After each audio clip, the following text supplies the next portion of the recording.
Hi, I'm Kathy Perret with the City of Santa Barbara's Water Conservation Program.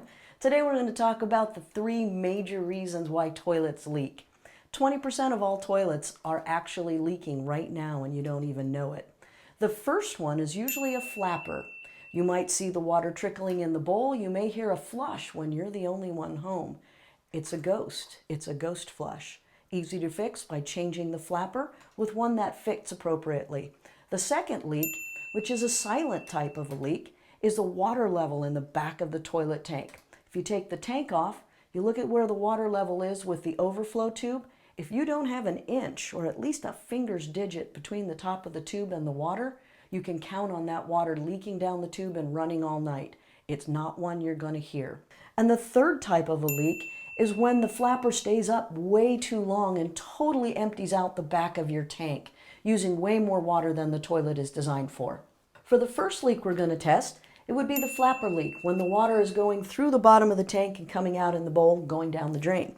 We use food coloring in the form of dye tablets. Very simple to test. Open up the container, remove the lid, and then just drop both of those dye tabs in the back of the tank.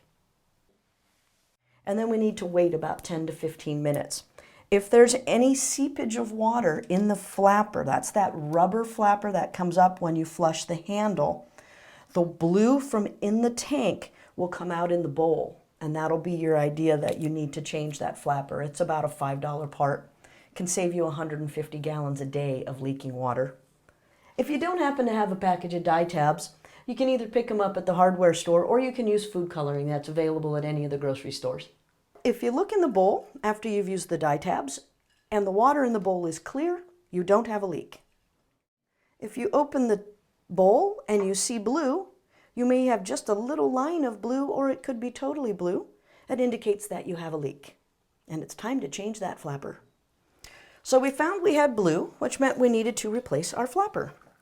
The flapper is the little rubber seal that goes on the overflow tube and hooks up to the handle to control when the water comes and goes. Best way to change this, first start, turn the water off to the back of the tank. So we'll go to the turn off valve, turn it clockwise until it's off, and then take the tank off, flush all the water out. You'll have to hold the handle up, but because we turned the water off, it's not going to refill. We're just going to let as much water out as possible. This particular flapper has just the little wings out to the side. If you look at this one, it can either have a tube or just the wings. We're going to use just the wings.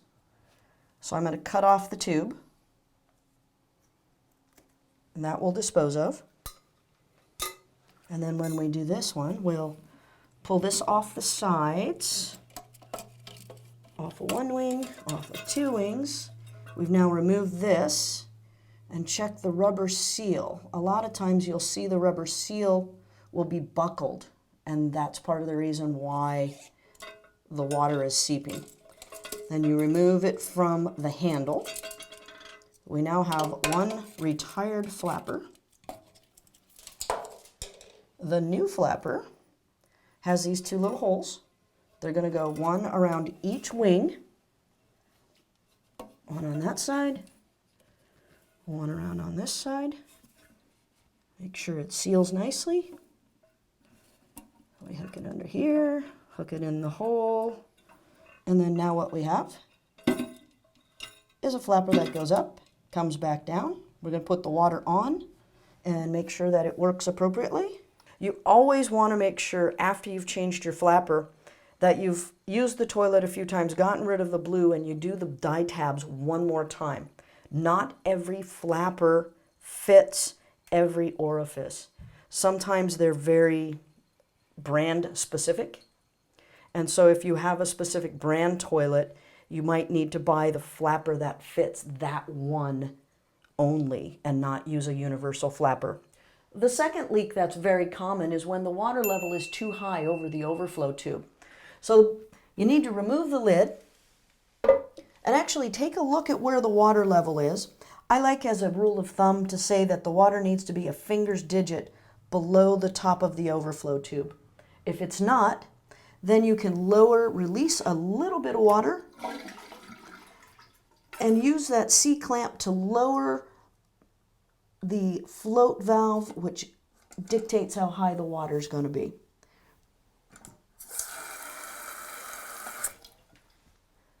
Check it out, and the water is just about an inch below the top. So the third type of leak, which is one that you actually can't measure with the dye tabs, you actually have to visually watch it. You still want to take the top off of the tank, and then when you flush the toilet, you want to watch how long that flapper stays up. If all the water in the tank disappears and then the flapper comes down, you have an excess of volume and it's taking way more water to flush than it should. Many times when you have flapper issues, whether they're staying up too long or they're not seating properly and they're leaking and the blue food coloring is coming through, it's because the flapper is mix-matched for the brand of the toilet itself. They do sell flappers as universal flappers, but they don't always fit.